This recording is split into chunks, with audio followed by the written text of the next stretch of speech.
Assalamualaikum. Oh ya, waalaikumsalam. Oh ya, silakan masuk. Permisi ya Pak. Oh ya, silakan duduk di sini ya. Oke, di sini. Oke, ini dengan Mbak Raisya. Raisya. Oke, Bapak ingat. Oke, dari mana tadi Mbak Raisya?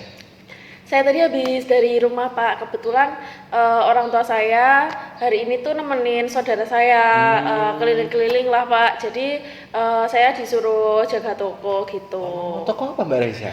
Toko kayak alat-alat pertanian gitu sih Pak. Alat-alat pertanian. Iya. Mbak Raisya tahu ya berarti soal pertanian kayak gitu? Ya nggak tahu banyak tapi ya tahu gitu aja sih Oke, Pak. Oke, Mbak Raisya kesibukannya apa kira-kira ini? Karena ini kan liburan mau semester 5 ya Pak, jadi saya lebih ke kayak baca buku, terus juga saya dengerin musik. Terus ini sih Pak, yang paling penting saya lagi cari referensi buat judul skripsi. Judul skripsi? Iya. Berarti udah semester 5 ini ya? Iya, soalnya semester 5 kan nanti sempro ya Pak ya, jadi ya bismillah lah Pak, doakan ya Pak. Oke, Bapak doakan yang terbaik ya, Mbak Raisya juga pasti bisa. Iya.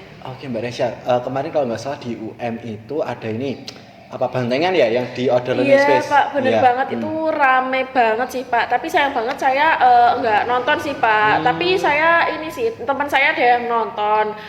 Terus habis itu kan viral banget ya Pak, sampai masuk Manifest, sampai Twitter, sampai mana-mana lah Pak. Jadi itu padahal itu waktu awal liburan Pak. Tapi ini masih rame banget ya. Mungkin mahasiswa pada masih pengen di Malang gitu ya, liburan masih pengen nikmatin Malang. Jadi waktu itu masih banyak banget yang nonton di outdoor learning space itu.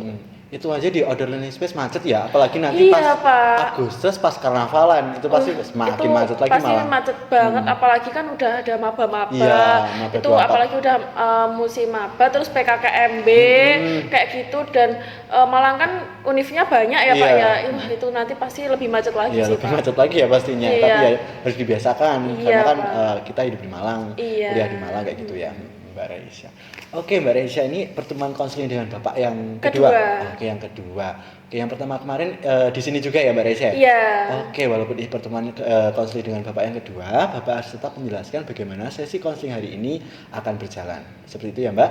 Oke, jadi sesi konseling hari ini akan kita laksanakan secara individual. Jadi hanya ada Bapak selaku konselor dan Mbak Raisya selaku konseling. Seperti itu ya Mbak? Dan juga tujuan dari sesi konseling hari ini adalah untuk mendalami bagaimana permasalahan Mbak Raisya, agar Mbak Raisya mengetahui sumber-sumber permasalahan Mbak Raisya sehingga Mbak Raisya dapat menjalani kehidupan sehari-hari dengan lebih optimal. Seperti itu ya Mbak? Bisa dipahami? Bisa Pak. Oke, dan juga untuk keteraturan sesi konseling hari ini apabila kita batasi selama 35 menit, apakah Mbak Raisya keberatan? Tidak keberatan. Cukup ya Mbak Raisya?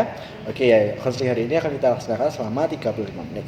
Dan juga nanti selama proses konseling Mbak Raisya tidak perlu takut untuk mengungkapkan apapun yang ada dalam pikiran dan perasaannya Mbak Raisya. Ungkapkan saja semuanya, ceritakan saja semuanya ke Bapak, karena Bapak akan menjunjung tinggi kerahasiaan sesi konseling hari ini. Seperti itu ya Mbak Raisya? Baik. Bisa dipahami? Bisa. Oke, dan juga apabila nanti selama proses konseling Bapak mencatat hal-hal yang menurut Bapak penting dari yang Mbak Raisya sampaikan, apakah diperbolehkan? Boleh. Oke, nanti Bapak akan mencatat hal-hal penting ya selama Mbak Raisya dalam proses konseling. Baik Pak. Oke, bisa dipahami? Bisa. Oke, ada yang mau ditanyakan? Cukup. Sudah cukup ya? Oke Mbak Raisya. Kemarin Mbak Raisya menelpon Bapak ya. Kalau misal di telepon Mbak Raisya bilang kalau misalkan Mbak Raisya merasa capek, merasa lelah seperti itu ya. Dan ketika Bapak bertanya, ada apa Mbak Raisya? Mbak Raisya enggan menjawabnya melalui telepon. Sehingga kita berada di ruangan kali ini untuk menjalani sesi konseling sesuai dengan yang Mbak Raisya minta di telepon. Oke, mungkin sudah dijelaskan Mbak Raisya apa yang Mbak Raisya rasakan. Mengapa Mbak Raisya merasa capek dan lelah Mbak Raisya? Jadi itu sebenarnya saya tuh udah ngerasa ini dari lama Pak. Tapi tuh kayak mungkin karena udah mau semester 5 juga, kayak bebannya juga makin berat ya Pak. Jadi saya tuh udah capek banget gitu loh Pak. Terus apalagi kemarin tuh juga ada kayak saya tuh habis ngalamin hal ini juga. Jadi kayak capeknya tuh nambah, apalagi udah mau semester 5, terus semester 4 kemarin juga hektik ya Pak ya. Jadi kayak udah capek banget. Terus ya udah hari ini saya memutuskan buat kesini. Nah, jadi tuh saya tuh ngerasa insecure sih Pak sebenarnya. Kayak saya tuh ngerasa minder gitu Pak sama teman-teman saya yang mereka tuh punya bakat, punya prestasi kayak gitu loh Pak. Kayak kenapa kok saya tuh nggak bisa kayak mereka, dan saat mereka tuh udah kayak bisa dapet juara-juara, kenapa aku tuh kayak masih stuck di gini-gini aja gitu loh Pak. Terus kayak gitu tuh dampaknya ke diri saya sendiri, saya tuh malah kadang mau melangkah tuh juga takut Pak. Jadi malah itu tuh membuat saya tuh ngedown. Terus terakhir tuh kemarin tuh ini sih, jadi kemarin tuh saya berhasil dapat juara 2, juara satunya tuh teman saya. Nah tapi padahal saya tuh kayak kalau udah juara 2 tuh sebenarnya ya udah bagus ya Pak. Dan itu tuh membuat saya tuh kayak tetap kurang puas, karena kayak kenapa aku kok nggak bisa juara 1 gitu loh. Terus meskipun saya tuh kadang udah dapat juara 1, saya tuh kayak tetap aja nggak puas juga, karena padahal saya tuh kayak seharusnya saya bisa lebih dari ini gitu. Kayak kalau saya bisa dapat juara 1, kadang tuh saya nggak ngerasa kalau saya tuh pantas buat dapat juara 1 gitu sih Pak. Oke, Bapak memahami ya bagaimana perasaan Mbak Raisya, pengalaman Mbak Raisya mengenai hal tersebut. Oke, jadi pada intinya karena sudah di semester 5 yang serba padat ini tuh Mbak Raisya merasa capek, lebih capek daripada semester sebelumnya, seperti itu ya Mbak Raisya. Hal ini dikarenakan memang dari sebelumnya itu Mbak Raisya merasa insecure terhadap bakat teman Mbak Raisya, prestasi teman Mbak Raisya, sehingga di sini Mbak Raisya itu cenderung membanding-bandingkan diri Mbak Raisya dengan teman-teman Mbak Raisya. Dan ini membuat Mbak Raisya merasa down, selalu takut untuk memulai hal baru, karena itu tadi perasaan insecure atau rendah diri yang selalu muncul, membanding-bandingkan diri sendiri dan teman-teman, sehingga Mbak Raisya merasa selalu takut untuk memulai. Apakah benar seperti itu Mbak Raisya? Benar Pak. Oke Mbak Raisya, di sini Bapak memahami bagaimana perasaan Mbak Raisya ya, tapi di sini Bapak perlu mengeksplorasi lebih lanjut bagaimana perasaan Mbak Raisya, bagaimana pengalaman Mbak Raisya mengenai hal ini. Jadi di sini nanti Bapak punya suatu teknik yang namanya asosiasi bebas. Kayak gitu ya Mbak Raisya. Mungkin bisa langsung diikuti saja Mbak Raisya. Oke, silakan mungkin direbahkan dirinya terlebih dahulu. Dibuat dirinya nyaman ya Mbak Raisya ya. Oke, dibuat dirinya nyaman. Oke. Sudah nyaman Mbak Raisya? Sudah. Oke, jika sudah nyaman, nanti instruksi selanjutnya adalah silakan untuk Mbak Raisya mengungkapkan apapun yang ada dalam pikiran dan perasaannya Mbak Raisya. Ungkapkan saja semuanya, walaupun itu menyakitkan, walaupun itu memalukan, ungkapkan saja semuanya tanpa ada yang ditutup-tutupi. Bisa juga Mbak Raisya menganggap Bapak tidak ada di sini. Ungkapkan saja semuanya yang ada dalam pikiran dan perasaannya Mbak Raisya. Tanpa perlu takut, Bapak pasti akan menjunjung tinggi kerahasiaan dari sesi konseling hari ini. Oke, seperti itu ya Mbak. Oke, bisa dipahami? Bisa. Oke, Mbak Raisya membutuhkan waktu atau bisa langsung untuk melakukan asosiasi bebas? Butuh waktu sebentar ya Pak. Oke, Bapak akan berikan beberapa saat ya untuk Mbak Raisya. Silakan Mbak Raisya mempersiapkan diri.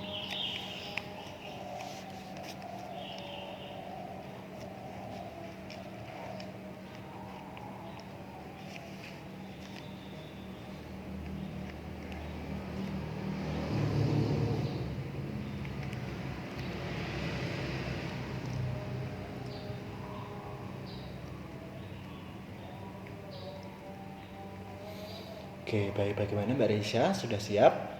Sudah Pak. Oke, jika sudah siap, silakan Mbak Raisya untuk memulai.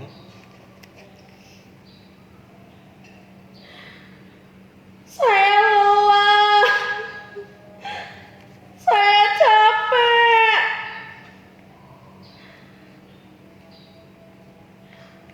Kalau kayak gini terus aku juga capek. Aku benci.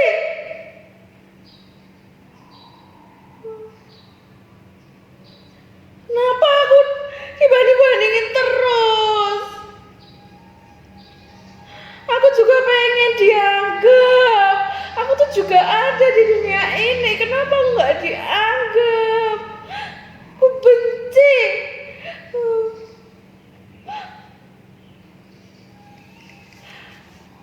Aku capek. Aku capek. Aku capek kalau kayak gini terus. Aku lelah.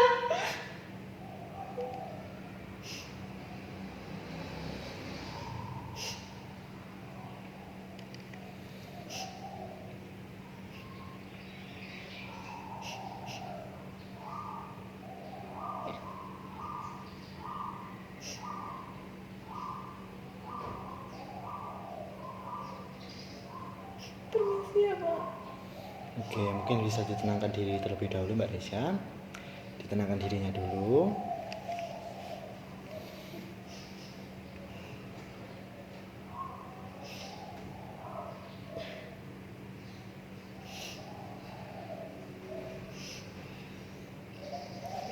Oke, bagaimana Mbak Resya? Bagaimana perasaannya Mbak Resya? Lega sih Pak. Lega ya Mbak Resya? Oke, Mbak Resya siap untuk mengikuti sesi konseling selanjutnya? Siap Pak. Siap ya Mbak Resya? Siap. Oke, di sini Bapak mengapresiasi sekali ya Mbak Resya dapat mengungkapkan apapun yang ada dalam pikiran dan perasaannya Mbak Resya tanpa takut, tanpa ada yang ditutup-tutupi Mbak Resya. Di sini Bapak mencatat banyak sekali hal yang Mbak Resya ungkapkan tadi selama asosiasi bebas. Dan di sini Bapak perlu untuk mengklarifikasi lebih lanjut Mbak Resya tentang permasalahan Mbak Resya. Oke, baik. Di sini Bapak akan mulai menanyakan dari kata yang pertama kali Mbak Resya ucapkan dulu ya, ini capek dan lelah Mbak Resya. Perasaan capek dan lelah itu apakah terjadi karena insecurity yang Mbak Resya rasakan sekarang? Bener Pak, saya tuh kayak udah capek gitu loh Pak, kayak minder terus, insecure terus, sampai kadang tuh saya curhat ke teman saya tuh, teman saya juga kayak udah capek dengerin saya Pak, saya juga capek sama diri saya sendiri kalau kayak gini terus. Contohnya seperti apa Mbak Resya? Insecure yang seperti apa? Dalam situasi mungkin Mbak Resya bisa menceritakan? Ya misal ya Pak, kayak teman saya tuh dia bisa ini sih Pak, kayak dia tuh jago kayak musik kayak gitu ya. Nah habis itu saya tuh juga kadang tuh pengen, tapi waktu saya belajar tuh kayak saya tuh kesusahan, jadi saya tuh bingung. Ya udah saya udah ya, terus kakak saya tuh jago olahraga Pak, habis itu saya juga kayak pengen jago olahraga juga karena lihat kakak saya. Habis itu ternyata saya tuh ya nggak, bukan itu passion saya gitu loh Pak. Jadi kayak kenapa orang-orang tuh bisa punya bakat, tapi kenapa aku tuh kayak nggak punya gitu loh. Dan kenapa orang-orang tuh bisa kayak ngelakuin itu, tapi kenapa aku nggak bisa kayak gitu Pak. Oke, saya Bapak memahami ya bagaimana perasaan Mbak Resya. Mbak Resya berarti selalu merasa membandingkan bakat Mbak Resya sendiri dengan bakat orang lain. Apakah benar seperti itu Mbak Resya? Bener Pak. Oke, Bapak ingin bertanya, apakah Mbak Resya tahu bakat dari Mbak Resya sendiri itu apa?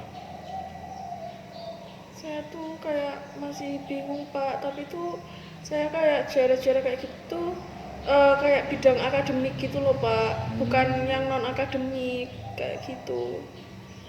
Oke, baik. Bapak memahami ya bagaimana perasaannya Mbak Resya. Oke, jadi perasaan insecure yang selalu muncul itu membuat Mbak Resya selalu membandingkan diri Mbak Resya dengan orang lain atas segala pencapaian, segala bakat yang dimiliki oleh orang lain terhadap diri Mbak Resya. Apakah benar seperti itu Mbak Resya?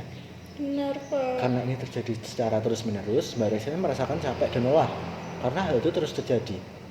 Nah, apa dampaknya ketika perasaan capek dan lelah itu muncul menguasai diri Mbak Resya? Kadang tuh saya kayak ini sih Pak, banting-banting barang gitu sih Pak. Saya tuh bahkan pernah waktu saya tuh udah kayak muak gitu, HP saya tuh saya banting Pak. Terus kayak kaca tuh saya pecahin, terus pulpen tuh saya patahin, saya sobek-sobek buku, sobek-sobek kertas gitu.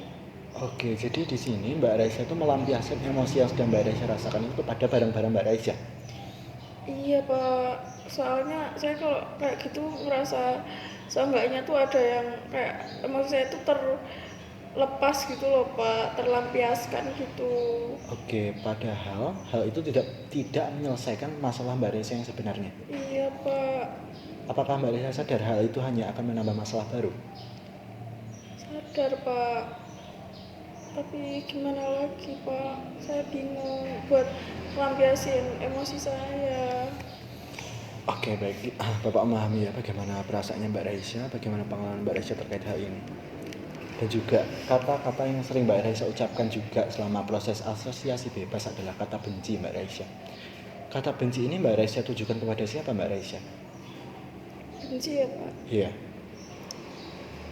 Eh, itu mungkin saya asal ngomong sih Pak, terus juga kayaknya nggak penting buat dibahas buat konseling hari ini. Oke Mbak Resya, di sini Bapak melihat Mbak Resya melakukan penolakan ketika Bapak bertanya mengenai apa maksud dari Mbak Resya mengatakan benci pada proses asosiasi bebas? Di mana mungkin saja kata benci yang Mbak Resya lontarkan itu berhubungan dengan bagaimana permasalahan Mbak Resya ini sebenarnya terjadi. Oke, jadi di sini Bapak hanya akan mendengarkan apabila Mbak Resya mau menjawab pertanyaan dari Bapak.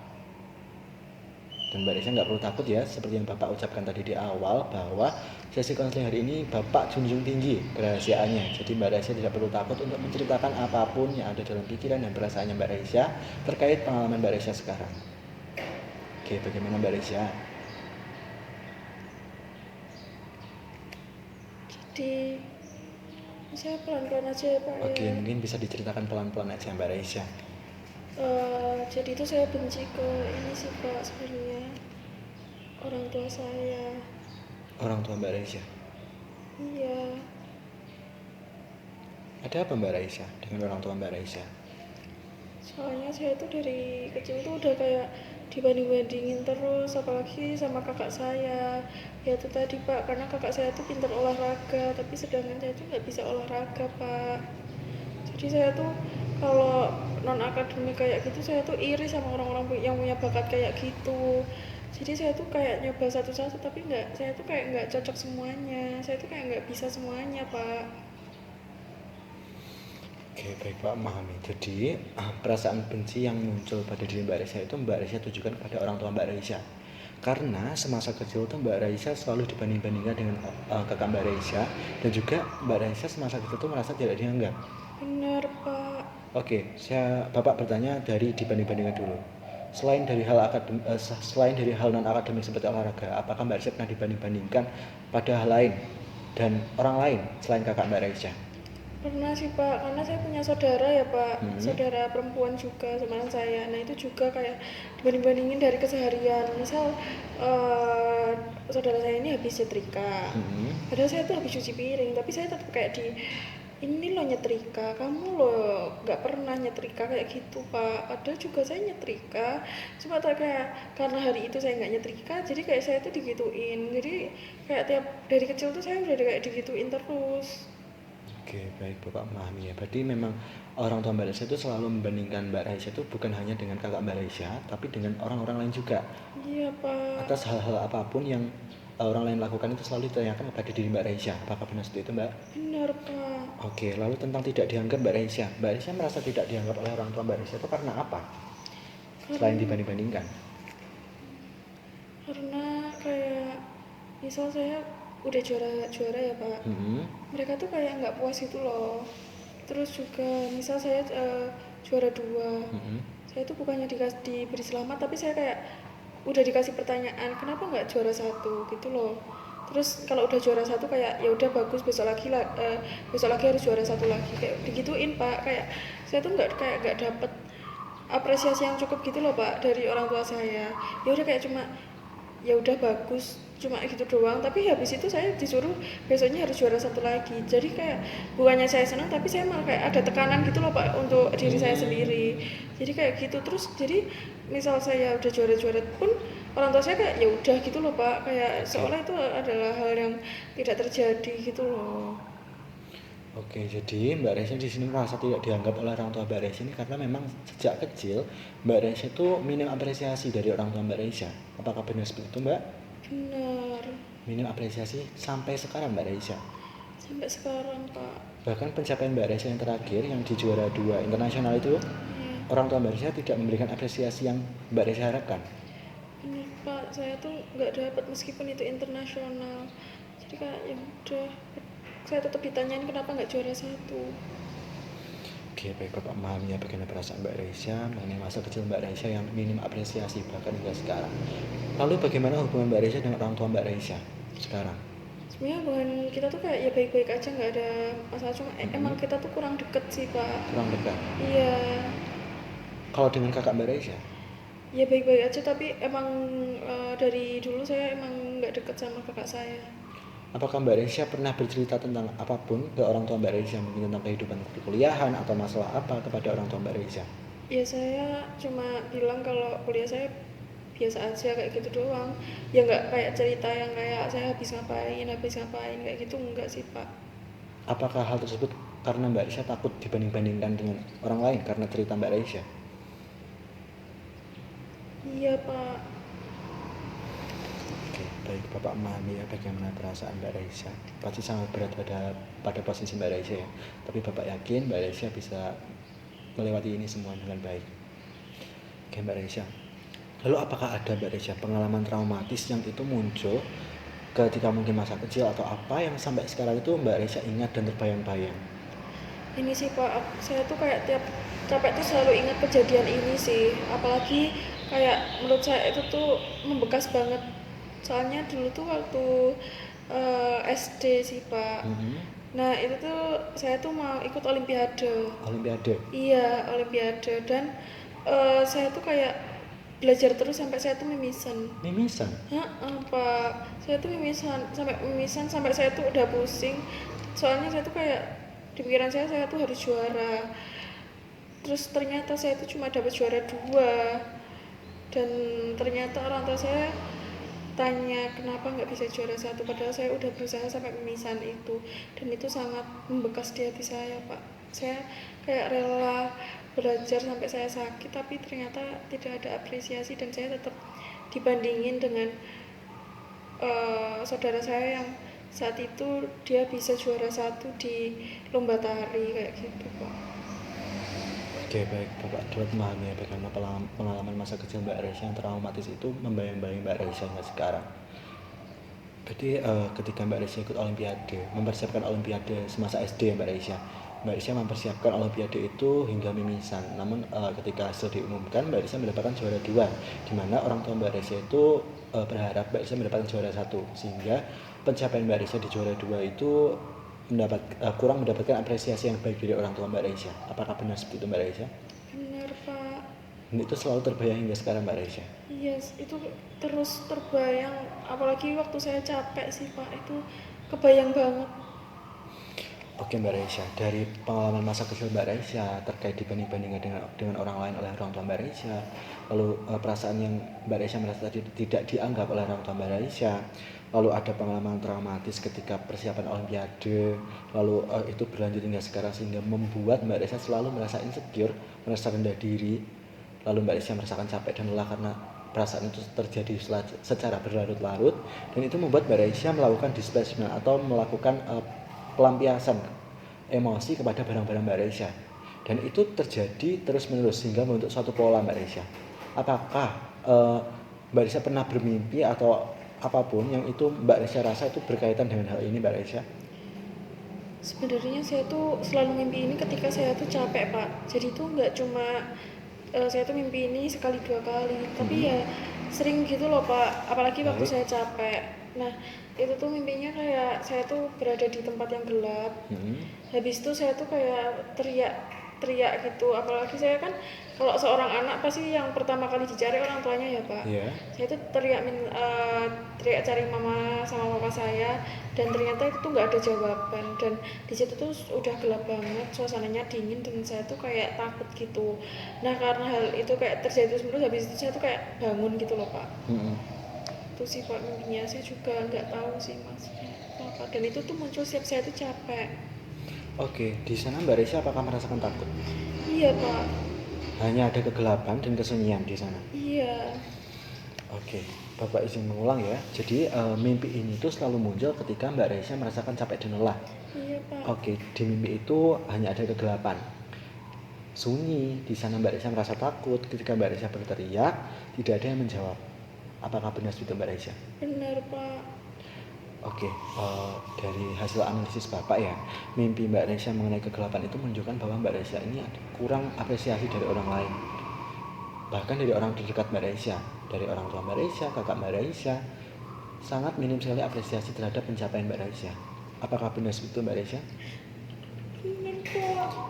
Oke, lalu kesunyian itu menunjukkan bahwa memang tidak ada apresiasi yang layak dari orang tua dan kakak Mbak Raisa. Ini berhubungan dengan kegelapan tadi. Gelap dan sunyi itu menunjukkan hal yang sama Mbak Raisa. Lalu Mbak Raisa teriak namun tidak ada yang menjawab. Itu sebenarnya menunjukkan bahwa Mbak Raisa ini sebenarnya ingin sekali diberikan apresiasi. entah itu pujian atau apa, sekecil apapun itu sebenarnya Mbak Resa butuhkan. Tetapi memang Mbak Resa tuh sangat jarang sekali dapatkan, walaupun prestasi dan pencapaian Mbak Resa itu sudah banyak menurut Mbak Resa. Namun apresiasi itu jarang sekali muncul, bahkan dari orang terdekat Mbak Resa, orang tua Mbak Resa, bahkan kakak Mbak Resa. Apakah benar seperti Mbak Resa? Benar, Pak. Sehingga Mbak Resa itu selalu merasa insecure, selalu merasa rendah diri. Apapun pencapaian yang Mbak Resa dapatkan itu Mbak Resa selalu merasa kurang, sehingga di sini itu Mbak Resa selalu merasa tidak cukup. Apakah benar seperti itu Mbak Resa? Benar, Pak. Oke Mbak Resa, dari awal sampai akhir sesi konseling tadi Bapak melihat banyak sekali yang Mbak Resa ucapkan, banyak sekali yang Mbak Resa ungkapkan, dan itu Bapak apresiasi banget. Bapak sangat mengapresiasi apa yang Mbak Resa ucapkan dan sampaikan pada sesi konseling hari ini. Izinkan Bapak memberikan interpretasi ya Mbak Resa. Oke, dari masa kecil Mbak Resa, di sini Mbak Resa mengatakan bahwa masa kecil Mbak Resa itu Mbak Resa sering dibanding-bandingkan oleh orang tua Mbak Resa. Mbak Resa merasa tidak dianggap oleh orang tua Mbak Resa karena apapun pencapaian yang Mbak Resa dapatkan itu selalu mendapatkan apresiasi yang kurang dari orang tua Mbak Resa, bahkan orang-orang terdekat Mbak Resa. Apakah benar itu Mbak Resa? Benar, Pak. Ditambah ada suatu pengalaman traumatis di mana ketika persiapan Olimpiade SD, Mbak Resa mempersiapkannya mati-matian hingga mimisan. Namun ketika hasil muncul, hasilnya tidak sesuai dengan harapan orang tua Mbak Resa. Mbak Resa mendapatkan juara 2. Pencapaian Mbak Resa di juara 2 itu pun tidak mendapatkan apresiasi yang baik dari orang tua Mbak Resa. Apakah benar seperti itu Mbak Resa? Benar, Pak. Oke, karena hal-hal yang terjadi pada masa kecil Mbak Raisya, pengalaman traumatis yang terjadi dalam kehidupan Mbak Raisya, itu membuat hal itu terbawa hingga sekarang, di mana perilaku yang sering Mbak Raisya tunjukkan adalah perilaku insecure. Mbak Raisya selalu merasa tidak yakin atau ragu terhadap kemampuan diri Mbak Raisya sendiri. Apakah benar itu Mbak Raisya? Benar, Pak. Di mana perasaan insecure ini ketika menguasai diri Mbak Raisya itu membuat Mbak Raisya seringkali merasakan capek dan lelah. Apakah benar seperti itu Mbak? Benar, Pak. Oke. Ketika Mbak Raisya merasakan capek dan lelah, Mbak Raisya tidak bisa mengatasi rasa itu sehingga melampiaskan perasaan itu kepada barang-barang Mbak Raisya. Mbak Raisya merusak-rusak barang Mbak Raisya dengan harapan emosi tersebut hilang. Apakah benar seperti itu Mbak Raisya? Iya, Pak. Padahal sebenarnya di sini Mbak Raisya sadar bahwa hal itu tidak menyelesaikan masalahnya Mbak Raisya. Benar seperti itu Mbak? Benar, Pak. Oke, dan juga karena hal ini terjadi secara terus-menerus dan menjadi suatu pola, hal ini sempat terbawa mimpi, dan mimpi ini selalu muncul ketika Mbak Raisya merasakan capek dan lelah, di mana Mbak Raisya merasakan ada di sebuah kegelapan, ruangan yang gelap, hanya ada kesunyian. Ketika Mbak Raisya berteriak itu tidak ada yang menjawab. Itu menunjukkan bahwa dari kecil hingga sekarang tuh Mbak Raisya memang minim sekali mendapatkan apresiasi yang layak dari orang terdekat Mbak Raisya, dari orang tua Mbak Raisya, kakak Mbak Raisya, di mana sebenarnya Mbak Raisya ini sangat menginginkan apresiasi tersebut sekecil apapun. Namun memang Mbak Raisya jarang sekali dapatkan. Apakah benar seperti itu Mbak Raisya? Benar, Pak. Oke Mbak Raisya, kita sudah berada di akhir sesi konseling ya Mbak Raisya. Oke, apa yang Mbak Raisya dapatkan dari sesi konseling hari ini dengan Bapak? Saya izin duduk ya. Oh iya, silakan duduk Mbak Raisya.